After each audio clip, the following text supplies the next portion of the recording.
Hi hello friends, ನಮಸ್ಕಾರ ರೀ ಎಲ್ಲರೂ ಹೆಂಗದಿರಿ? ಆರಾಮದಿರೇನು? ನಾವು ಆರಾಮದೀವಿ ನೋಡ್ರಿ.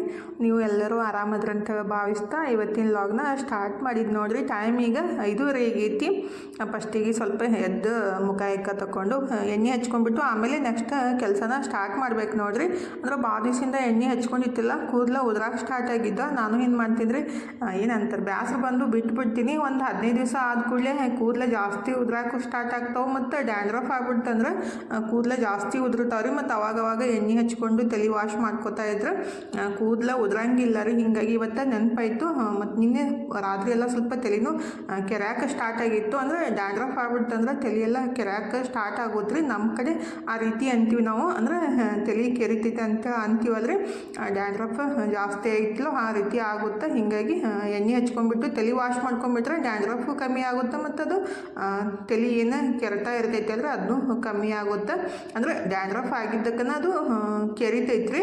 ಹೀಗಾಗಿ ಬೆಳಗ್ಗೆ ಎದ್ದು ಕೂಡಲೇ ಇವತ್ತು ಮುಖ ತಗೊಂಡ್ಬಿಟ್ಟು ಫಸ್ಟಿಗೆ ಎಣ್ಣೆ ಹಚ್ಕೊಂಡು ನೆಕ್ಸ್ಟ್ ಕೆಲಸನ ಸ್ಟಾರ್ಟ್ ಮಾಡ್ಬೇಕು ನೋಡಿರಿ. ಅಂದರೆ ನಾನು ಮನೆಯೊಳಗನ್ನ ರೆಡಿ ಮಾಡಿರ್ತೀನಲ್ರಿ, ಅದು ಕೊಬ್ಬರಿ ಎಣ್ಣೆಗೆ ಸ್ವಲ್ಪ ಅಂದ್ರೆ ನೆಲ್ಲಿಕಾಯಿ ಮತ್ತು ಸಾಸಿವೆ ಮೆಂತ್ಯ ಎಲ್ಲ ಹಾಕಿಬಿಟ್ಟು ಕುದಿಸಿಟ್ಟಿರ್ತೀನಿ. ಅದನ್ನ ಸೋಸ್ಬಿಟ್ಟು ಹಚ್ಕೊಳಕತ್ತೀನಿ ನೋಡ್ರಿ. ನಾವು ಎಷ್ಟೇ ಈಗಿನ ಏನಂತಾರೆ ಜನ್ರೇಷನ್ ಒಳಗೆ ರೀ, ಎಷ್ಟೇ ವ್ಯವಸ್ಥೆ ಮಾಡ್ಕೊಂಡ್ಬಿಟ್ರು ಅದು ಕೂದಲು ಉದ್ರಾಕ ಸ್ಟಾರ್ಟ್ ಆಗ್ಬಿಡ್ತೈತೆ ರೀ. ಯಾಕಂದ್ರೆ ನಾವು ತಿನ್ನೋ ಆಹಾರೊಳಗೆ ಆ ರೀತಿ ಯಾವುದೇ ನಮಗೆ ಬೇಕಾಗಿದ್ದು ದೇಹಕ್ಕೆ ಬೇಕಾಗಿದ್ದು ಇರೋದಿಲ್ಲಲ್ರಿ. ಅಂದರೆ ಕಬ್ಬಿಣಾಂಶ ಬೇಕು, ಕ್ಯಾಲ್ಸಿಯಂ ಬೇಕು, ಅದು ಎಲ್ಲ ನಮ್ಗೆ ಅಷ್ಟೊಂದೇನು ತಿಳಿಯಂಗಿಲ್ಲ. ಬಟ್ ಡಾಕ್ಟ್ರ್ ಎಲ್ಲ ಹೇಳ್ತಿರ್ತಾರಲ್ಲ, ಅವಾಗೆಲ್ಲ ನಮ್ಮ ಅಜ್ಜಿ ಮತ್ತು ನಮ್ಮ ಮಮ್ಮಿ ಅದು ಏನೋ ತಲೆಗೆ ಹಚ್ಕೊತಿತ್ತಿಲ್ಲ ರೀ. ವಾರಕ್ಕೊಂದ್ಸಲ ಕೊಬ್ಬರಿ ಎಣ್ಣೆ ಅಷ್ಟೇ ಹಚ್ಕೊಂಡ್ಬಿಟ್ಟು ಅರ್ಬಿಗೆಲ್ಲ ಹಾಕ್ತೀವಲ್ಲ, ಸಾಬನ್ ಪುಡಿ ಅಂತೀವಿ ನಾವು, ಅದನ್ನ ಹಾಕಿಬಿಟ್ಟು ವಾಶ್ ಮಾಡ್ಕೋತಿದ್ರು. ಮತ್ತು ಅವ್ರ ಕೂದಲ ಬಿಳಿನೂ ಆಗ್ತಿತ್ತಿಲ್ಲ ಮತ್ತು ಉದುರ್ತಿತ್ತಿಲ್ಲ ರೀ. ಅಂದರೆ ಉಸ್ತಿತ್ತಿಲ್ಲ ಅಂತೀವಿ ನಮ್ಮ ಭಾಷೆ ಒಳಗೆ ಹೇಳ್ಬೇಕಂದ್ರೆ. ನಮ್ಮ ಮಮ್ಮಿ ಅದು ಇನ್ನಾದ್ರೂ ಯಾವ ಬೇರೆ ಶಾಂಪೂನೂ ಹಾಕಂಗಿಲ್ಲ ಮತ್ತು ಯಾವುದೂ ಎಣ್ಣೆನೂ ಹಚ್ಕೊಳಂಗಿಲ್ಲ ರೀ. ನಮ್ಗಿಂತ ಜಾಸ್ತಿ ಉದ್ದದಾವು ಕೂದಲ, ಅಂದರೆ ಡಬಲ್ ಉದ್ದದಾವು ಮತ್ತು ಬಿಳಿನೂ ಆಗಿಲ್ಲ ರೀ. ನಮ್ಮ ಈಗ ಬಿಳಿ ಆಗಕ್ಕೆ ಸ್ಟಾರ್ಟ್ ಆಗ್ಯಾವ ನೋಡ್ರಿ. ನಮ್ಮ ಮನೂ ಬಿಳಿ ಆಗಕ್ಕೆ ಸ್ಟಾರ್ಟ್ ಆಗ್ಯಾವು. ನಾವು ಏನೇ ಮಾಡಿಬಿಟ್ರೂ ಈಗಿನ ತಿನ್ನೋ ಆಹಾರ ಒಳಗೆ ಯಾವುದೇ ನಮ್ಮ ದೇಹಕ್ಕೆ ಬೇಕಾಗಿದ್ದು ಪ್ರೋಟೀನ್ ಮತ್ತು ಕ್ಯಾಲ್ಸಿಯಮ್ ಅದು ಕಬ್ಬಿಣಾಂಶ ಇರಂಗಿಲ್ಲ ರೀ. ಮತ್ತು ಕಬ್ಬಿಣ ಬಾಂಡೆ ಒಳಗೆ ಅವಾಗೆಲ್ಲ ರೊಟ್ಟಿ ಆಗಲಿ ಮತ್ತು ಪಲ್ಯ ಅದು ಎಲ್ಲ ಮಾಡ್ತಿದ್ರು. ಈಗ ಎಲ್ಲನೂ ಸ್ಟೀಲ್ ಯೂಸ್ ಮಾಡ್ತೀವಿ. ಹೀಗಾಗಿ ಮತ್ತು ತಿನ್ನೋ ಆಹಾರ ಒಳಗೆ ಬರೀ ಎಲ್ಲ ಗೊಬ್ಬರ ಹಾಕಿಬಿಟ್ಟು ಬೆಳೆಸ್ಬಿಟ್ಟು ತಿಂತೀವಿ. ಹೀಗಾಗಿ ನಾವು ಎಷ್ಟೇ ವ್ಯವಸ್ಥೆ ಮಾಡ್ಕೊಂಡ್ಬಿಟ್ರು ಕೂದಲು ಉದ್ರಾಕ ಸ್ಟಾರ್ಟ್ ಆಗ್ತಾವ್ರಿ. ಮತ್ತು ಒಬ್ಬೊಬ್ಬರ ದೇಹದ ಪ್ರಕೃತಿ ಅಂದರೆ ಅವ್ರ ಶರೀರ ಇದ್ರ ಮೇಲೂ ಇರ್ತಾವ್ರಿ. ನಂದು ಹೆಂಗೈತೆ ಅಂದ್ರೆ, ನಾನು ವಾರದಾಗ 1-2 ಸಲ ತಲೆ ತೊಳ್ಕೊಂಡ್ಬಿಟ್ರೆ ಡ್ಯಾಂಡ್ರಫ್ ಆಗಂಗಿಲ್ಲ ರೀ. ಇಲ್ಲಾಂದ್ರೆ ಒಂದು ದಿವಸ ಅಂದ್ರೆ ವಾರದಾಗ 1 ಸಲ ತಲೆ ತೊಳ್ಕೊಂಡ್ಬಿಟ್ರೆ ಫುಲ್ ಡ್ಯಾಂಡ್ರಫ್ ಆಗಿಬಿಟ್ಟು ಕೂದಲು ಉದ್ರಾಕ ಸ್ಟಾರ್ಟ್ ಆಗ್ತಾವೆ. ನಮ್ಮ ಮಮ್ಮಿ ಅದು 15-20 ದಿವ್ಸಿಗೆ ಒಂದೊಂದ್ಸಲ ತಲೆ ವಾಶ್ ಮಾಡ್ಕೊತಾರೋ. ಆದ್ರೂ ಅವ್ರ ಕೂದಲ ಎಷ್ಟು ಮಸ್ತ್ ಅದಾವ ಅಂದ್ರೆ ರೀ, ಫುಲ್ ಉದ್ದದಾವು. ನಮ್ಮ ಎಲ್ಲಿ ಇಷ್ಟಿಷ್ಟ ಅದಾವು. ಅಂದ್ರೆ ನಾನು ಫಸ್ಟ್ ಉದ್ದಿದ್ದು ರೀ. ಇವಾಗ ಎಲ್ಲ ಹೋಗ್ಬಿಟ್ಟು ಇಷ್ಟ ಓದಾವ ನೋಡ್ರಿ. ಅಂದರೆ ನನಗೆ ಕೊರೋನಾ ಏನಾಗಿತ್ತಲ್ಲ, ನಾನು ಫುಲ್ ಉದ್ದಿದ್ದು. ಕೊರೋನಾ ಆದಾಗ ಪೂರ್ತಿ ಎಲ್ಲ ಟಕು ಆಗಿಬಿಟ್ಟಿತ್ತು ತಲೆ. ಅಂದರೆ ಒಂದು ಕೂದಲೂ ಸುಮ್ಮ ಅಲ್ಲೊಂದಿಷ್ಟು ಇಲ್ಲೊಂದಿಷ್ಟು ಇಷ್ಟಿಷ್ಟ ಇದ್ದು ರೀ. ಎಲ್ಲ ಪೂರ್ತಿ ಎಲ್ಲ ಹೋಗ್ಬಿಟ್ಟು ಮತ್ತೆ ಬಂದವು. ಆದ್ರೆ ಈಗ ಸರಿಯಾಗಿ ವ್ಯವಸ್ಥೆ ಮಾಡ್ಕೊಳಾರ ಬಟ್ಟ್ಯಾಕ ಮತ್ತು ಎಣ್ಣೆ ಹಚ್ಕೊಳಾರ ಬಟ್ಟ್ಯಾಕ ಕೂದಲು ಎಷ್ಟೊಕ್ಕೇ ಉದ್ರಾಕತ್ತಾವ ನೋಡ್ರಿ. ಅಂದರೆ ವಾರದಾಗ 1 ವಾರ ಬಿಟ್ಬಿಟ್ರೆ ಎಣ್ಣೆ ಹಚ್ಕೊಳಿಕಂದ್ರೆ ಜಾಸ್ತಿ ಉದ್ರಾಕು ಸ್ಟಾರ್ಟ್ ಆಗ್ತಾವೆ ಮತ್ತು ಡ್ಯಾಂಡ್ರಫ್ನು ಜಾಸ್ತಿ ಆಗ್ಬಿಟ್ಟೈತ್ರಿ. ಮತ್ತು ಈಗ ಥಂಡ್ಯಾಗೂ ಜಾಸ್ತಿನೇ ಡ್ಯಾಂಡ್ರಫ್ ಆಗ್ತೈತಿ. ಬ್ಯಾಸಿಯಾಗ ಹೀಟಾಗಿ ಜಾಸ್ತಿ ಆಗುತ್ತೆ. ಈಗ ಥಂಡಿಗೆ ಎಲ್ಲ ಸ್ಕಿನ್ ತಲೆ ಒಳಗಿಂದ ಇದು ಆಗಿಬಿಟ್ಟು ಡ್ಯಾಂಡ್ರಫ್ ಜಾಸ್ತಿ ಆಗ್ತೈತ್ರಿ. ಅವಾಗವಾಗ ಎಣ್ಣೆ ಹಚ್ಕೊಂಡು ನೀಟಾಗಿ ಹಿಕ್ಕೊಂಡು 1-2 ತಾಸು ಬಿಟ್ಟು ತಲೆ ವಾಶ್ ಮಾಡ್ಕೊಂಡ್ಬಿಟ್ರೆ, ಅಂದರೆ ತಲೆ ತೊಳ್ಕೊಂಡ್ಬಿಟ್ರೆ ಡ್ಯಾಂಡ್ರಫ್ ಆಗೋದು ಕಮ್ಮಿ ಆಗ್ತೈತೆ ನೋಡ್ರಿ. ಆದಷ್ಟು ನಮ್ಮ ಬಗ್ಗೆ ನಾವೇ ಕೇರ್ ಮಾಡ್ಕೋಬೇಕು.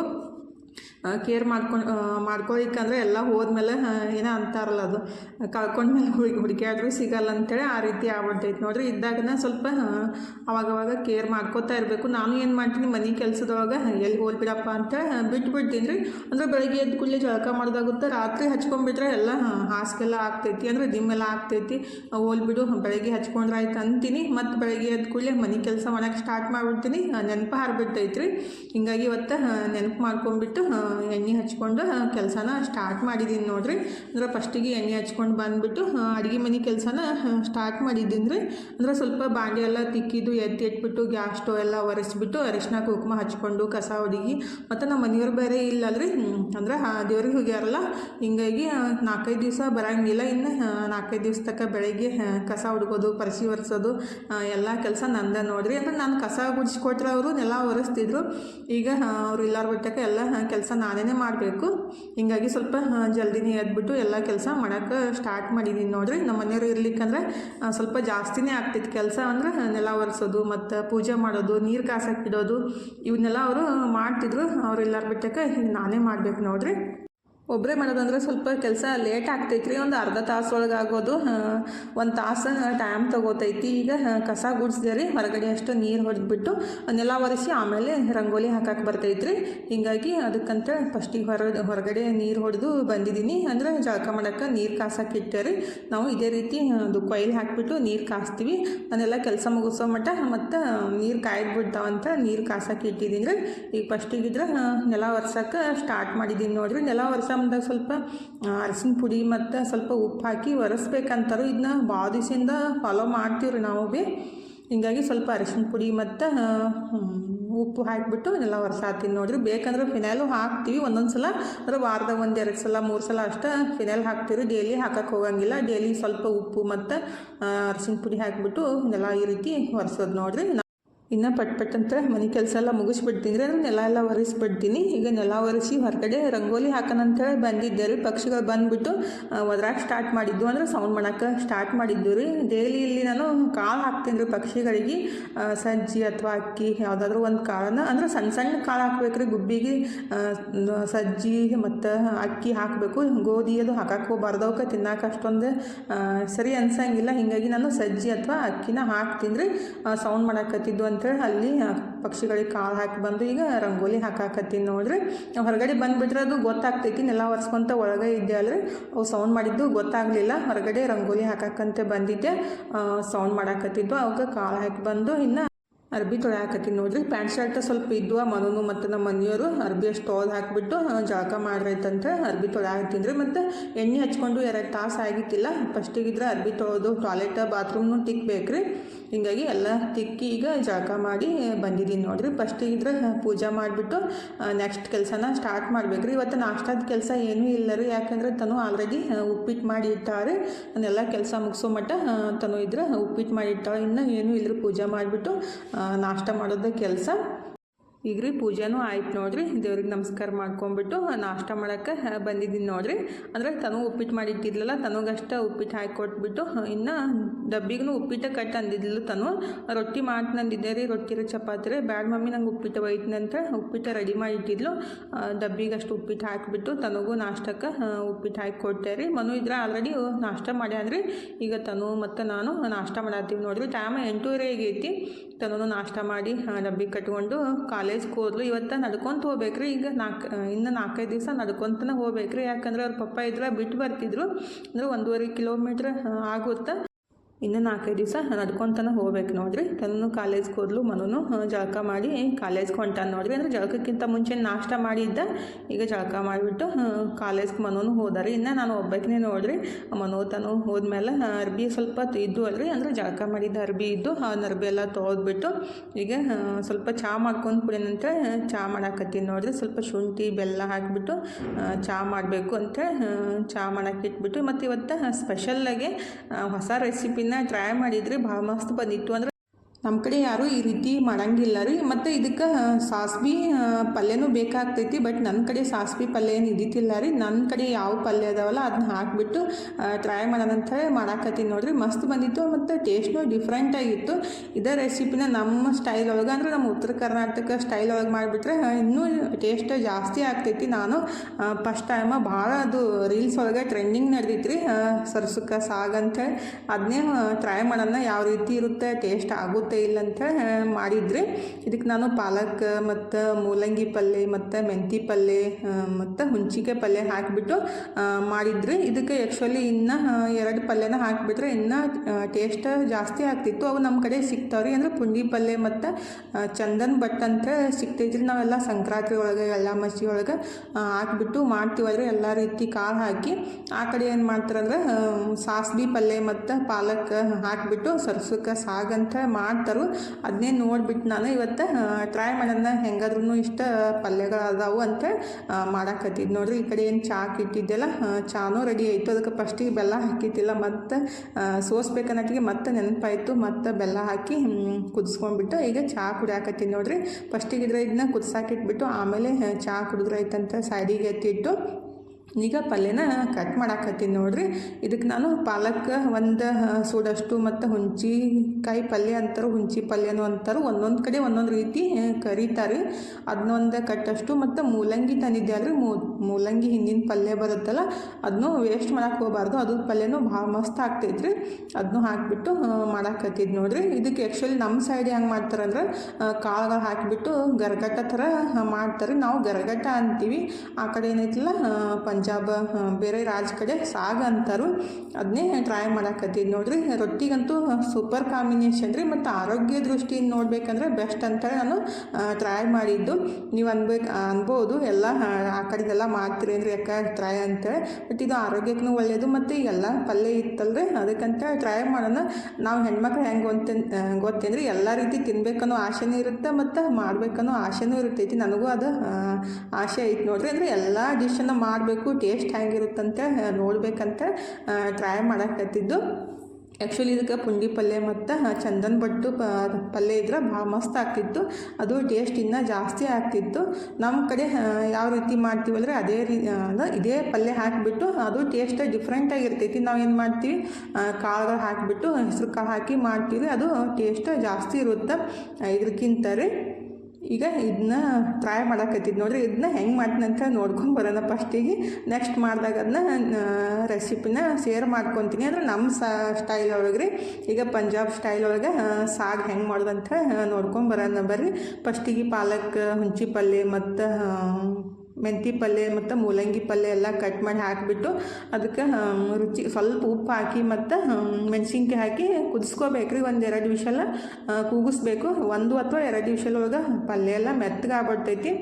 ಜಾಸ್ತಿ ಏನು ಟೈಮ್ನೂ ಬೇಕಾಗಿಲ್ಲ ರೀ, ಯಾಕಂದ್ರೆ ಮೆತ್ತಗಿರ್ತೈತಿಲ್ಲ ಪಲ್ಯ, ಜಲ್ದಿ ಕುದ್ದು ಬಿಡ್ತೈತಿ. ನಮ್ಮ ಸ್ಟೈಲ್ ಒಳಗಾದ್ರೆ ನಾವು ಕಾಳು ಹಾಕಿಬಿಟ್ಟು ಮಾಡ್ತೀವಲ್ರಿ, ಇನ್ನೂ ಆರೋಗ್ಯಕ್ಕೆ ಒಳ್ಳೆಯದು ನನಗೆ ಅನ್ನಿಸ್ತು. ಹಿಂದಿಗಡೆ ಇದನ್ನ ಮಾಡೋಕ್ಕಿಂತ ಸ್ವಲ್ಪ ಹೆಸರು ಕಾಳು ಮತ್ತು ಕಡಲೆಬೇಳೆ ಅಥವಾ ತೊಗರಿಬೇಳೆ ಹಾಕಿಬಿಟ್ಟು ಮಾಡಿದ್ರೆ ಇನ್ನೂ ಬೆಸ್ಟ್ ಆಗ್ತಿತ್ತಂತೇಳಿ ಪಂಜಾಬ್ ಸೈಡ್ ಅದು ಭಾಳ ಇಷ್ಟಪಟ್ಟು ತಿಂತಾರು ಅಂತ ಹೇಳಾಕತ್ತಿದ್ರು. ಅಂದ್ರೆ ಮೊಬೈಲ್ದಾಗ ನೋಡಿದ್ರಿ ನಾನು, ಅದಕ್ಕಂತ ಟ್ರೈ ಮಾಡಿದ್ದು ನೋಡ್ರಿ. ಎಲ್ಲ ಪಲ್ಯಗಳು ಚಲೋತ್ನಾಗ ಕುದಿಸ್ಕೊಂಡ್ಮೇಲೆ ಚಲೋತ್ನಾಗೆ ಮ್ಯಾಶ್ ಮಾಡ್ಕೋಬೇಕ್ರಿ ಪೂರ್ತಿ.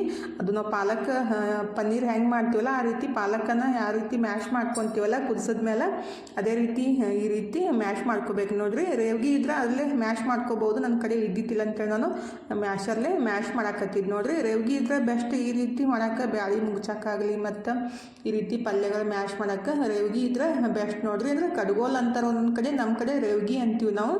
ಅದು ಇದ್ರೆ ಬೆಸ್ಟ್ ಆಗುತ್ತೆ. ಈಗ ಅದನ್ನೆಲ್ಲ ಚಲೋತ್ನಾಗೆ ಮಿಕ್ಸ್ ಮಾಡ್ಕೊಂಡ್ಬಿಟ್ಟು ಬಿಸಿ ಮಾಡೋಕೆ ಇಟ್ಟಿದ್ದೀನಿ ನೋಡ್ರಿ. ಈಗ ಅದಕ್ಕೆ ಬೇಕಾಗಿದ್ದು ಸ್ವಲ್ಪ ಬೆಳ್ಳುಳ್ಳಿ ಮತ್ತು ಉಳ್ಳಾಗಡ್ಡಿನ ಕಟ್ ಮಾಡಿ ಇಟ್ಟಿದ್ದೀನಿ. ಅಂದರೆ ಒಗ್ಗರಣೆ ಹಾಕೋಬೇಕ್ರಿ ಇದಕ್ಕೆ ಮ್ಯಾಲಿನಿಂದ. ಹೀಗಾಗಿ ಅದನ್ನ ಬಿಸಿ ಮಾಡೋಕೆ ಇಟ್ಬಿಟ್ಟು ಅದಕ್ಕೆ ಒಂದು ಸ್ವಲ್ಪ ಕಡ್ಲಿ ಹಿಟ್ಟನ್ನು ಕಲಿಸ್ಬಿಟ್ಟು ಹಾಕಬೇಕಾಗುತ್ತೆ ರೀ. ಅಂದರೆ ಅವರು ಯಾವ ರೀತಿ ಮಾಡ್ತಾರಲ್ಲ ಆ ರೀತಿನ ಟ್ರೈ ಮಾಡಿದ್ದು. ಕಡ್ಲಿ ಹಿಟ್ಟು ಅಥವಾ ಅವರು ಮೆಕ್ಕೆಜೋಳ ಹಿಟ್ಟು ಹಾಕ್ತಾರೆ, ಒಬ್ಬೊಬ್ರು ಗೋಧಿ ಹಿಟ್ಟು ಹಾಕ್ತಾರೋ. ಅಂದರೆ ಭಾಳ ನೋಡಿದ್ದು ನಾನು, ಒಬ್ಬೊಬ್ಬರು ಒಂದೊಂದು ರೀತಿ ಮಾಡಿ ತೋರಿಸಿದ್ದನ್ನು ರೀಲ್ಸ್ ಒಳಗೆ ನೋಡಿದ್ದು. ಇವತ್ತು ನಾನು ಕಡ್ಲಿ ಹಿಟ್ಟು ಹಾಕಿಬಿಟ್ಟು ಮಾಡಾಕತ್ತಿದ್ದು ನೋಡ್ರಿ. ಇದಕ್ಕೆ ನುಚ್ಚು ಹಾಕಿದ್ರು ನಡಿತೈತಿ, ಅಂದರೆ ಗೊಂಜಾಳ ನುಚ್ಚು ಅಂತಾರೆ, ಮೆಕ್ಕೆಜೋಳ ನುಚ್ಚು ಅಂತಾರೆ, ಅದನ್ನೂ ಹಾಕಿದ್ರೆ ಬೆಸ್ಟ್ ಆಗುತ್ತೆ. ಇಲ್ಲಾಂದ್ರೆ ಸ್ವಲ್ಪ ಕಡ್ಲಿಬೇಳೆ ನುಚ್ಚಿದ್ರೆ ಅದನ್ನ ಹಾಕ್ಬೇಕ್ರಿ ಹಿಟ್ಟಿನಕ್ಕಿಂತ. ನನ್ನ ಕಡೆ ನುಚ್ಚು ಇದ್ದಿತ್ತಿಲ್ಲ. ಈ ರೀತಿ ಕಡ್ಲಿ ಹಿಟ್ಟನ್ನು ಚಲೋತ್ನಾಗೆ ಕಲಿಸ್ಬಿಟ್ಟು ಇದಕ್ಕೆ ಹಾಕಾಕತ್ತೀನಿ ನೋಡ್ರಿ. ಸ್ವಲ್ಪ ಕುದಿಯೋ ಮುಂದಾಗ ಏನೈತಲ್ಲ ಕಡ್ಲಿ ಹಿಟ್ಟು ಹಾಕುವಂತ ಚಲೋತ್ನಾಗೆ ಮಿಕ್ಸ್ ಮಾಡ್ಕೋಬೇಕ್ರಿ. ರೊಟ್ಟಿ ಸಂಗಟಂತೂ ಭಾಳ ಮಸ್ತ್ ಹತ್ತೈತಿ ನೋಡ್ರಿ. ನಮ್ಮ ಉತ್ತರ ಕರ್ನಾಟಕ ಜವಾರಿ ಅಂದರೆ ಸಜ್ಜಿ ರೊಟ್ಟಿ, ಜೋಳದ ರೊಟ್ಟಿ ಏನಿರ್ತೈತಲ್ಲ ಈ ರೀತಿ ಮಾಡಿಬಿಟ್ಟು ಜವಾರಿ ಊಟ ಮಸ್ತ್ ಆಗ್ತೈತಿ ನೋಡ್ರಿ. ಮತ್ತು ಎಲ್ಲ ಪಲ್ಯಗಳು ಹಾಕಿರ್ತೀವಲ್ಲ, ಬಜ್ಜಿ ಪಲ್ಯನೂ ಅಂತಾರೋ ಅಂದರೆ ಕಾಳೆಲ್ಲ ಹಾಕಿಬಿಟ್ಟು ಸಂಕ್ರಾಂತಿಗೆ ಏನು ಮಾಡ್ತೀವಲ್ರಿ ಇದೇ ರೀತಿ ಎಲ್ಲ ಪಲ್ಯ ಹಾಕಿಬಿಟ್ಟು ಮಾಡ್ತೀವಿ. ಅದು ಆರೋಗ್ಯಕ್ಕೆ ಭಾಳ ಬೆಸ್ಟ್ ನೋಡ್ರಿ. ಈಗ ಅದಕ್ಕೆ ಚಲೋತ್ನಾಗೆ ಅದು ಕಡ್ಲಿ ಹಿಟ್ಟು ಹಾಕಿ ಕುದಿಸ್ಕೊಂಡ್ಮೇಲೆ ರುಚಿ ತಕ್ಕಷ್ಟು ಉಪ್ಪು ಮತ್ತು ಸ್ವಲ್ಪ ಅರಿಶಿನ ಪುಡಿ ಮತ್ತು ಧನಿಯಾ ಪುಡಿ, ಸ್ವಲ್ಪ ಜೀರಿಗೆ ಪುಡಿ ಹಾಕಿ ಮಿಕ್ಸ್ ಮಾಡ್ಕೊತೀನಿ. ಬೇಕಂದ್ರೆ ಖಾರದ ಪುಡಿನೂ ಹಾಕ್ಬೋದು. ಮೆಣಸಿನ್ಕಾಯಿ ಹಾಕಿದ್ದೆಲ್ಲ ಜಾಸ್ತಿ ಖಾರ ಆಗಿಬಿಟ್ಟಂದ್ರೆ ತಿನ್ನಂಗಿಲ್ಲ ಅಂತೇಳಿ ನಾನು ಖಾರದ ಪುಡಿಯನ್ನು ಹಾಕಕ್ಕೆ ಹೋಗಲಿಲ್ಲ ರೀ. ಈಗ ಚಲೋತ್ನಾಗ ಮಿಕ್ಸ್ ಮಾಡ್ಕೊಂಡ್ಬಿಟ್ಟು ಅದಕ್ಕೆ ಒಂದು ಒಗ್ಗರಣೆ ರೆಡಿ ಮಾಡ್ಕೋಬೇಕ್ರಿ. ಆ್ಯಕ್ಚುಲಿ ಹೇಳ್ಬೇಕಂದ್ರೆ ನಮ್ಮ ಉತ್ತರ ಕರ್ನಾಟಕ ಒಳಗೆ ಇರುವ ಅಷ್ಟು ಅಡುಗೆ ವೆರೈಟಿ ರೀ ಎಲ್ಲಿ ಇಲ್ಲ. ನಾವೇನು ಮಾಡ್ತೀವಿ ನಮ್ಮದು ಬಿಟ್ಟಿಸಿಂದ ಬೇರೆದನ್ನು ಕಲಿಯಾಕೆ ಹೋಗ್ತೀವಿ ಅಂತ ಅನಿಸ್ತೈತಿ ನಮಗೂ. ಒಂದೊಂದು ಸಲ ಅನಿಸುತ್ತೆ ಎಲ್ಲ ರೀತಿ ಕಲ್ತಿರಬೇಕು ಮತ್ತು ಎಲ್ಲ ರೀತಿ ಟೇಸ್ಟ್ನು ನೋಡ್ಬೇಕಂತ ಅನಿಸ್ತಿರ್ತಿದ್ಲ. ಹೀಗಾಗಿ ಈ ರೀತಿ ಟ್ರೈ ಮಾಡಿದ್ದು ನೋಡಿರಿ. ನೀವು ಈ ರೀತಿ ಟ್ರೈ ಮಾಡಿದರೆ ಕಮೆಂಟ್ ಬಾಕ್ಸ್ ಒಳಗೆ ಹೇಳ್ರಿ. ಟೇಸ್ಟ್ ಮಾತ್ರ ಮಸ್ತ್ ಇತ್ತು. ಇದು ಅನ್ನದಕ್ಕಿಂತ ರೀ ಕಟಕ ರೊಟ್ಟಿ ಸಂಗಟ ಭಾಳ ಮಸ್ತ್ ಹತ್ತೈತೆ ನೋಡಿರಿ. ಈಗ ಅದು ಚಲೋತ್ನಾಗೆ ಮಿಕ್ಸ್ ಮಾಡಿ ಇಟ್ಟಿದ್ದೀನಿ ರೀ. ಈಗ ಒಗ್ಗರಣೆ ರೆಡಿ ಮಾಡ್ಕೊಳಕತ್ತೀನಿ. ಒಗ್ಗರಣೆಗಿದ್ರೆ ಸ್ವಲ್ಪ ಮೆಂತ್ಯ ಹಾಕಿದ್ದೀನಿ. ಆ್ಯಕ್ಚುಲಿ ಸಾಸ್ವೆ ಹಾಕಂಗಿಲ್ಲ ರೀ, ನಾನು ಸಾಸ್ವೆ ಹಾಕಿ ನೆನಪು ಹಾರಿಬಿಟ್ಟು ಆಮೇಲೆ ನೆನಪಾಯಿತು. ಮೆಂತ್ಯ ಮತ್ತು ಜೀರಿಗೆ, ಸ್ವಲ್ಪ ಒಣಮೆಣ್ಸಿನ್ಕಾಯಿ ಮತ್ತು ಹಿಂಗಿದ್ರೆ ಹಿಂಗೂ ಹಾಕ್ಬೇಕ್ರಿ. ನನ್ನ ಕಡೆ ಹಿಂಗೆ ಇದ್ದಿದ್ದಿಲ್ಲ, ನಾನು ಹಾಕಿಲ್ಲ ರೀ. ಕಟ್ ಮಾಡಿದ್ದು ಉಳ್ಳಾಗಡ್ಡಿ, ಒಣಮೆಣ್ಸಿನ್ಕಾಯಿ, ಕುಟ್ಟಿದ್ದ ಬೆಳ್ಳುಳ್ಳಿ ರೀ. ಸ್ವಲ್ಪ ಬೆಳ್ಳುಳ್ಳಿ ಜಾಸ್ತಿನೇ ಹಾಕಬೇಕು. ಬೆಳ್ಳುಳ್ಳಿ ಹಾಕಿ ಸ್ವಲ್ಪ ಹುರ್ಕೋಬೇಕ್ರಿ. ಒಂಚೂರು ಉಪ್ಪು ಹಾಕ್ತೀನಿ ನಾನು, ಜಲ್ದಿ ಉಳ್ಳಾಗಡ್ಡಿ ಮೆತ್ತಗಾಗಲಿ ಅಂತ. ಉಳ್ಳಾಗಡ್ಡಿ ಮೆತ್ತಗಾದ್ಮೇಲೆ ಅದಕ್ಕೆ ಮಿಕ್ಸ್ ಮಾಡಿಬಿಟ್ರಾಯ್ತು. ಇದು ಸಾಗ ರೆಡಿ ಆಗ್ತೈತೆ ನೋಡ್ರಿ. ನಮ್ಮ ಭಾಷೆ ಒಳಗೆ ಹೇಳ್ಬೇಕಂದ್ರೆ ಇದು ಗರ್ಗಟ್ಟ ರೀ. ಆ್ಯಕ್ಚುಲಿ ಇದಕ್ಕೆ ಕಡ್ಲಿ ಹಿಟ್ಟು ಹಾಕಿ ಈ ರೀತಿ ಮಾಡೋಕ್ಕಿಂತ ಹೆಸರು ಕಾಳು ಹಾಕಿಬಿಟ್ಟು ಮಾಡಬೇಕು, ಭಾಳ ಮಸ್ತ್ ಆಗ್ತೈತಿ ಮತ್ತು ಟೇಸ್ಟ್ನೂ ಜಾಸ್ತಿ ಇರ್ತೈತ್ರಿ. ನೆಕ್ಸ್ಟ್ ಟೈಮ ನಾನು ನನ್ನ ಸ್ಟೈಲ್ ಒಳಗೆ ಮಾಡಿದಾಗ ನಿಮ್ಮ ಸಂಗಟ ಶೇರ್ ಮಾಡ್ಕೊತೀನಿ ನೋಡಿರಿ. ಈಗ ರೆಡಿ ಆಗೈತೆ ನೋಡಿರಿ. ಇದನ್ನ ಮಸ್ತಾಗೆ ಬಿಸಿ ಬಿಸಿ ರೊಟ್ಟಿ ಮಾಡ್ಕೊಂಡು ಊಟ ಮಾಡೋದು. ಯಾಕಂದರೆ ಹಸುನೂ ಆಗಿತ್ತು, ಬೆಳಗ್ಗೆ ಸ್ವಲ್ಪ ಉಪ್ಪಿಟ್ಟು ತಿಂದಿದ್ದಾದ್ರೆ ಟೈಮ್ನೂ ಆಗಿತ್ತಲ್ಲ, ಅದಕ್ಕೆ ಇನ್ನು ಸಾಗು ಮಾಡಿಬಿಟ್ಟು ರೊಟ್ಟಿ ಮಾಡಿದ್ರಾಯ್ತಂತ ರೆಡಿ ಮಾಡ್ಕೊಳಕತ್ತೀನಿ ನೋಡಿರಿ. ಇದಕ್ಕೆ ಆ್ಯಕ್ಚುಲಿ ಸಜ್ಜಿ ರೊಟ್ಟಿ ಮತ್ತು ಮೆಕ್ಕೆಜೋಳ ರೊಟ್ಟಿ ತಿಂತಾರೋ. ನಮ್ಮ ಸೈಡ್ ಅಂತೂ ಮೆಕ್ಕೆಜೋಳ ರೊಟ್ಟಿ ತಿನ್ನಂಗಿಲ್ಲ ರೀ. ಅಂದ್ರೆ ನಮ್ಮ ತವ್ರ ಮನೆ ಕಡೆ ತಿನ್ನಂಗಿಲ್ಲ, ಗಂಡು ಮನೆ ಕಡೆ ಅವಾಗೆಲ್ಲ ಮಾಡ್ತಿದ್ರಂತ ನಮ್ಮ ಮನೆಯವರು ಹೇಳ್ತಾರೋ. ಅಂದ್ರೆ ಮೆಕ್ಕೆಜೋಳ ರೊಟ್ಟಿ ಅಥವಾ ಮೆಕ್ಕೆಜೋಳ ನುಚ್ಚ ಅಂದ್ರೆ ನಮ್ಮ ಕಡೆ ಗೊಂಜಾಳ ಅಂತಾರೋ ಗಂಡು ಮನೆ ಕಡೆ ರೀ. ತವ್ರ ಮನೆ ಕಡೆ ಇದ್ದರೆ ಮೆಕ್ಕೆಜೋಳ ಅಂತಾರೋ. ಅಂದ್ರೆ ಒಂದೊಂದು ಊರಿಂದ ಒಂದೊಂದು ಊರಿಗೆ ಭಾಷೆಗಳು ಚೇಂಜ್ ಆಗ್ತಿರ್ತಾವೆ ಮತ್ತು ಒಂದೊಂದು ಹೆಸರು ಚೇಂಜ್ ಆಗ್ತಿರ್ತಾವೆ. ಅಂದ್ರೆ ನಮ್ಮ ಕಡೆ ಮೆಕ್ಕೆಜೋಳ ಅಂದರೆ ಈ ಕಡೆ ಗೊಂಜಾಳ ಅಂತಾರೋ. ಒಂದು ಬಕೆಟ್ ಜಳಕ ಮಾಡೋದು ಬಕೆಟ್ ಹಿಡ್ಕೊಂಡು, ನಮ್ಮ ಕಡೆ ಬಕೆಟ್ ಅಂದರೆ ನಮ್ಮ ಗಂಡು ಮನೆ ಕಡೆ ಬಾಡ್ಲಿ ಅಂತಾರೋ, ಬಾಡ್ಲಿ ಅಂತಾರೋ. ಆ ರೀತಿ ಭಾಷೆಗಳು ಚೇಂಜ್ ಆಗ್ತಿರ್ತಾವೆ ನೋಡಿರಿ. ಕನ್ಫ್ಯೂಸ್ ಆಗ್ತಿರ್ತೈತೆ ನನಗೂ ಒಂದೊಂದು ಸಲ. ಈಗ ಅದನ್ನ ಸಾಗು ರೆಡಿ ಮಾಡಿಟ್ಟು ಮಸ್ತಾಗಿ ಬಿಸಿ ಬಿಸಿ ರೊಟ್ಟಿನೂ ರೆಡಿ ಮಾಡಾಕತ್ತೀನಿ ನೋಡಿರಿ. ಆ್ಯಕ್ಚುಲಿ ಸಜ್ಜಿ ರೊಟ್ಟಿ ಮಾಡ್ಬೇಕನ್ನೋದಿತ್ತು. ಹೆಸರು ಮಾಡಿ ಎಷ್ಟು ದಿವಸ ಆಯ್ತಂದ್ರೆ ಒಂದು 8-10 ದಿವಸ ಆಯಿತು. ನಮ್ಮ ಮನೆಯವ್ರು ತಂದು ಮರುದಿವ್ಸನೇ ಹಸನು ಮಾಡಿ ಇಟ್ಟಿದ್ದೀನಿ, ಬೀಸ್ಕೊಂಡೇ ಬಂದಿಲ್ಲ ರೀ. ಹೀಗಾಗಿ ಜೋಳದ ರೊಟ್ಟಿನೇ ಮಾಡಿಕೊಟ್ರಾಯ್ತು. ನನ್ನ ಮಕ್ಕಳಿಗೆ ಸಜ್ಜಿ ರೊಟ್ಟಿ ಇಷ್ಟ ಆಗ್ತೈತಿ, ಬೀಸ್ಕೊಂಡು ಬರ್ಲಾರ್ಬಿಟ್ಟಕ್ಕೆ ಮಾಡಿಲ್ಲ ನೋಡಿರಿ. ಜೋಳದ ರೊಟ್ಟಿನೇ ಮಾಡಿದೆ. ಮನು ಇದ್ರೆ ಊಟ ಮಾಡ್ದೆ. ಈಗ ನನ್ನ ಪ್ಲೇಟ ರೆಡಿ ಆಕತ್ತೈತೆ ನೋಡಿರಿ. ಮಸ್ತಾಗಿ ಬಿಸಿ ರೊಟ್ಟಿ ಮತ್ತು ಸಾಗ ಈ ರೀತಿ ಪ್ಲೇಟ್ ರೆಡಿ ಆಗೈತೆ ನೋಡಿರಿ. ಈ ರೀತಿ ಊಟ ನೀವು ಎಷ್ಟಾರ ತಿನ್ನಿರಿ ದಪ್ಪಂತೂ ಆಗಂಗಿಲ್ಲ. ಯಾವಾಗ ಸ್ವಲ್ಪ ಎಣ್ಣೆ ಪದಾರ್ಥಗಳು ಜಾಸ್ತಿ ತಿಂತೀವಲ್ಲ ಅವಾಗನ ದಪ್ಪ ಆಗ್ತೀವಿ.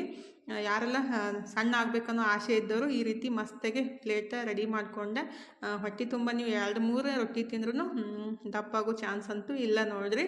ಸೌತೆಕಾಯಿ, ಮೂಲಂಗಿ, ಮೆಂತ್ಯ ಪಲ್ಯ, ಜೋಳದ ರೊಟ್ಟಿ ಮತ್ತು ಇದು ಗರ್ಗಟ್ಟ ಅಥವಾ ಸಾಗ ಯಾವುದಾದ್ರೂ ಒಂದು ಅಂದ್ರಿ. ಏನಕ್ಕ ಒಂದೊಂದು ಹೇಳಾಕತ್ತಿಲ್ಲ ಅಂತ ಅನ್ನಕ್ಕೆ ಹೋಗ್ಬೇಡ್ರಿ. ಒಟ್ಟು ಫಸ್ಟ್ ಟೈಮ್ ಟ್ರೈ ಮಾಡಿದ್ದು ಬೆಟ್ರ್ ಇತ್ತು, ಅಂದ್ರೆ ತಿನ್ನಪ್ಲೇ ಇತ್ತು, ಚಲೋನೂ ಇತ್ತು. ಈಗ ಊಟ ಗೀಟ ಮಾಡಿ ಸ್ವಲ್ಪ ರೆಸ್ಟ್ ಮಾಡಿದೆ ರೀ. ಎಲ್ಲ ಈಗ ಸಂಜೆ ಮುಂದಾಗ 6:30 ಆಗಿ ಹೋಗೈತೆ ನೋಡಿರಿ. ದೇವ್ರ ಮುಂದೆ ದೀಪ ಹಚ್ಚಿಬಿಟ್ಟು ಇನ್ನು ಬಜ್ಜಿ ಮಾಡ್ಬೇಕಂತ ರೆಡಿ ಮಾಡ್ಕೊಳಕತ್ತೀನಿ ನೋಡಿರಿ. ಅಂದರೆ ನನ್ನ ಮಗನಿಗಿದ್ರೆ ಪಾಲಕ್ ಬಜ್ಜಿ ಬೇಕಂತ, ಅಂದ್ರೆ ಪಾಲಕ್ ಉಳ್ಳಾಗಡ್ಡಿ ಕಟ್ ಮಾಡಿ ಹಾಕಿಬಿಟ್ಟು ಮಾಡ್ತೀನಂದೆ. ಇಲ್ಲಿ ಮಮ್ಮಿ ಪಾಲಕನ್ನು ಮಾಡಿಕೊಡ್ತಿರಲ್ಲ ಅಂದ್ರೆ ನಾವು ಮೆಣಸಿನ್ಕಾಯಿ ಬಜ್ಜಿ ಯಾವ ರೀತಿ ಮಾಡ್ತೀವಂದರೆ ಅದೇ ರೀತಿ ಪಾಲಕ್ ಬಜ್ಜಿನ ಮಾಡೋದು. ಅಂದರೆ ಒಂದು 2-3 ಸಲ ಮಾಡಿಕೊಟ್ಟಿದ್ದೀನಿ. ಈಗ ಅದನ್ನೇ ಕೇಳಾಕತ್ತಿದ್ದ ಮನು, ಅದಕ್ಕೆ ರೆಡಿ ಮಾಡ್ಕೊಳಕತ್ತೀನಿ ನೋಡಿರಿ. ಫಸ್ಟಿಗಿದ್ರೆ ಕಡ್ಲೆ ಹಿಟ್ಟಿಗೆ ಸ್ವಲ್ಪ ಅಜ್ವಾಯಿನ, ಉಪ್ಪು, ಖಾರದ ಪುಡಿ, ಅರಿಶಿನ ಪುಡಿ, ಧನಿಯಾ ಪುಡಿ ಹಾಕಿ ಕಲಿಸ್ಕೋಬೇಕ್ರಿ. ಚಲೋ ಹೊತ್ನಾಗೆ ಬಜ್ಜಿ ಹಿಟ್ಟು ಕಲಿಸ್ಕೊಂಬಿಟ್ಟು ಬಜ್ಜಿ ಮಾಡ್ಬೇಕು ನೋಡಿರಿ. ಫಸ್ಟಿಗಿದ್ರೆ ಮೆಣಸಿನ್ಕಾಯಿ ಬಜ್ಜಿ ಮಾಡ್ಕೊತೀನಿ. ಪಾಲಕ್ ಬಜ್ಜಿ ಏನದಾವಲ್ರಿ ಸ್ವಲ್ಪ ಎಣ್ಣೆ ಹೀರ್ಕೊಂತಾವೆ, ಯಾಕಂದ್ರೆ ಹಿಟ್ಟನ್ನು ತೆಳ್ಳಗೆ ಮಾಡಬೇಕಾಗ್ತೈತಲ್ಲ. ಹಿಂಗಾಗಿ ಫಸ್ಟಿಗೆ ಮೆಣಸಿನ್ಕಾಯಿ ಬಜ್ಜಿ ಮಾಡಿಕೊಂಡು ಆಮೇಲೆ ಪಾಲಕ್ ಬಜ್ಜಿನ ರೆಡಿ ಮಾಡ್ಕೊತೀನಿ ರೀ. ಮೆಣಸಿನ್ಕಾಯಿ ಬಜ್ಜಿ ಎಣ್ಣೆ ಜಾಸ್ತಿ ಹೀರ್ಕೊಳಂಗಿಲ್ಲ ರೀ, ಪಾಲಕ್ ಜಾಸ್ತಿ ಹೀರ್ಕೊತಾವೆ. ಮತ್ತು ಪಾಲಕ್ ಬಜ್ಜಿಗೆ ಸ್ವಲ್ಪ ತೆಳ್ಳಗೆ ಮಾಡ್ಕೋಬೇಕು ಹಿಟ್ಟು, ಮೆಣಸಿನ್ಕಾಯಿ ಬಜ್ಜಿಗೆ ಸ್ವಲ್ಪ ಗಟ್ಟಿ ಇರಬೇಕು. ಅದಕ್ಕೆ ಫಸ್ಟಿಗೆ ಮೆಣಸಿನ್ಕಾಯಿ ಬಜ್ಜಿನ ಬಿಡಾಕತ್ತೀನಿ ನೋಡಿರಿ. ನನಗೆ ಮೆಣಸಿನ್ಕಾಯಿ ಬಜ್ಜಿ ಇಷ್ಟ ಆಗ್ತಾವೆ, ಮನೋಗಿದ್ರೆ ಪಾಲಕ್ ಬಜ್ಜಿ ಇಷ್ಟ ಆಗ್ತಾವೆ, ತನಗಿದ್ರೆ ಬಟಾಟಿ ಬಜ್ಜಿ ಇಷ್ಟ ಆಗ್ತಾವೆ. ಯಾವುದಂತೆ ಮಾಡಬೇಕು. ಈಗ ಮೆಣಸಿನ್ಕಾಯಿ ಬಜ್ಜಿ ಮತ್ತು ಪಾಲಕ್ ಬಜ್ಜಿ ರೆಡಿ ಮಾಡ್ಕೊತಿದ್ರಿ. ಪಾಲಕ್ ಬಜ್ಜಿನೂ ಟೇಸ್ಟ್ ಆಗ್ತಾವೆ, ಬಟ್ ಸ್ವಲ್ಪ ಎಣ್ಣೆ ಜಾಸ್ತಿ ಹಿರ್ಕೊತಾವೆ ಅಷ್ಟೇ ರೀ. ಈಗ ರೀ ಮಸ್ತಾಗೆ ಮೆಣಸಿನ್ಕಾಯಿ ಬಜ್ಜಿ ರೆಡಿ ಹಾಕತ್ತಾವೆ ನೋಡಿರಿ. ಸಂಜೆಗೆ ಅಡುಗೆ ಮಾಡೋದನ್ನು ಇದ್ದಿತ್ತಿಲ್ಲ, ಯಾಕಂದ್ರೆ ಮಧ್ಯಾಹ್ನ ಮಾಡಿದ್ದು ರೊಟ್ಟಿನೂ ಅದಾವೆ ಮತ್ತು ಅದು ಸಾಗು ಇನ್ನೂ ಸ್ವಲ್ಪ ಐತ್ರಿ. ಬೇಕಂದ್ರೆ ಊಟ ಮಾಡಕ್ಕೆ ಬರ್ತೈತಿ, ಇಲ್ಲಾಂದ್ರೆ ಬಜ್ಜಿ ತಿಂದು ಹಂಗೆ ಮನ್ಕೊಳಕ್ಕೆ ಬರ್ತೈತಿ ಅಂತ ರೆಡಿ ಮಾಡ್ಕೊಳಕತ್ತೀನಿ ನೋಡಿರಿ. ಈಗ ಮಸ್ತಾಗೆ ಬಜ್ಜಿನೂ ಮೆಣಸಿನ್ಕಾಯಿ ರೆಡಿ ಅದು, ಇನ್ನು ಪಾಲಕ್ ಬಜ್ಜಿನ ರೆಡಿ ಮಾಡ್ಕೊತೀನಿ ನೋಡಿರಿ. ಮೆಣಸಿನ್ಕಾಯಿ ಬಜ್ಜಿ ಏನು ಮಾಡಿದ್ದೆ ಅಂದರೆ ಅದಕ್ಕೆ ಅದೇ ಹಿಟ್ಟಿಗೆ ಸ್ವಲ್ಪ ನೀರು ಹಾಕಿ ಈ ರೀತಿ ತೆಳ್ಳಗೆ ಮಾಡ್ಕೊಂಡಿದ್ದೀನಿ ನೋಡಿರಿ. ಅದು ಪಾಲಕ್ ಎಲೆ ಏನಿರ್ತೈತಿಲ್ಲ ಅದನ್ನ ಸ್ವಲ್ಪ ಕಡ್ಲೆ ಹಿಟ್ಟೊಳಗೆ ಎದ್ಬಿಟ್ಟು ಈ ರೀತಿ ಬಿಡ್ಬೇಕು ನೋಡಿರಿ. ಅಂದರೆ ಬಿಟ್ಟು ಫ್ರೈ ಮಾಡ್ಕೋಬೇಕು. ಕ್ರಿಸ್ಪಿಯಾಗಿ ಮಸ್ತಾಗಿ ಹತ್ತಾವ್ರಿ. ಟೇಸ್ಟ್ ಅಂತೂ ಕುರುಮ್ ಇರ್ತಾವೆ. ಚಲೋತ್ನಾಗೆ ಫ್ರೈ ಮಾಡ್ಕೋಬೇಕ್ರಿ. ಮತ್ತು ಒಂದೊಂದಾಗಿ ಬಿಟ್ಕೋಬೇಕು, ಒಮ್ಮೆ ಬಿಡೋಕೆ ಆಗಂಗಿಲ್ಲ ರೀ. ಮೆಣಸಿನ್ಕಾಯಿ ಬಜ್ಜಿ ಥರ ಇವು ಈ ರೀತಿ ಫ್ರೈ ಮಾಡ್ಕೋಬೇಕು ನೋಡಿರಿ. ಸ್ವಲ್ಪ ಕೆಂಪಾಗಿ ಫ್ರೈ ಮಾಡ್ಕೊಂಡ್ರೆ ಆಯಿತು, ಮಸ್ತಾಗಿ ಕ್ರಿಸ್ಪಿಯಾಗಿ ಟೇಸ್ಟಾಗಿ ಆಗ್ತಾವೆ. ಎಲ್ಲನ ಇದೇ ರೀತಿ ಫ್ರೈ ಮಾಡ್ಕೊಂಡ್ಬಿಡ್ತೀನಿ ನೋಡಿರಿ. ಒಂದೊಂದಾಗಿ ಫ್ರೈ ಮಾಡ್ಕೋಬೇಕು. ಈಗ ಪಾಲಕ್ ಮತ್ತು ಮೆಣಸಿನ್ಕಾಯಿ ಬಜ್ಜಿ ರೆಡಿ ಆಗ್ಯಾವ ನೋಡಿರಿ. ಇನ್ನು ಮಸ್ತಾಗಿ ತಿನ್ನೋನ್ ಬರ್ರಿ ಅಂತ ಇವತ್ತಿನ ವಿಡಿಯೋನ ಇಲ್ಲೇ ಮುಗಿಸೋಣ್ರಿ. ಇವತ್ತಿನ ವಿಡಿಯೋ ಹೆಂಗೆ ಅನಿಸ್ತಂತ ಕಮೆಂಟ್ ಬಾಕ್ಸ್ ಒಳಗೆ ಹೇಳೋದು ಮರ್ಯಾಕೆ ಹೋಗಬೇಡ್ರಿ. ವಿಡಿಯೋ ಇಷ್ಟ ಆಗಿದ್ರೆ ಒಂದು ಲೈಕ್ ಮಾಡಿರಿ, ಮತ್ತು ಇನ್ನೂ ಯಾರೆಲ್ಲ ಸಬ್ಸ್ಕ್ರೈಬ್ ಮಾಡ್ಕೊಂಡಿಲ್ಲ ಪ್ಲೀಸ್ ಸಬ್ಸ್ಕ್ರೈಬ್ ಮಾಡ್ಕೊಂಡು ಸಪೋರ್ಟ್ ಮಾಡಿರಿ. ಇಷ್ಟು ತನಕ ವಿಡಿಯೋ ನೋಡಿದ್ದಕ್ಕೆ ತಮ್ಮೆಲ್ಲರಿಗೂ ಹೃದಯದ ತುಂಬ ಧನ್ಯವಾದಗಳು ರೀ. ಥ್ಯಾಂಕ್ ಯು ಫಾರ್ ವಾಚಿಂಗ್ ರೀ. ಬಾಯ್ ರೀ ಎಲ್ಲರಿಗೂ. ನಮಸ್ಕಾರ ರೀ. ಹೋಗಿ ಬರ್ತೀವಿ ರೀ, ಮತ್ತೆ ಸಿಗ್ತೀವಿ ರೀ.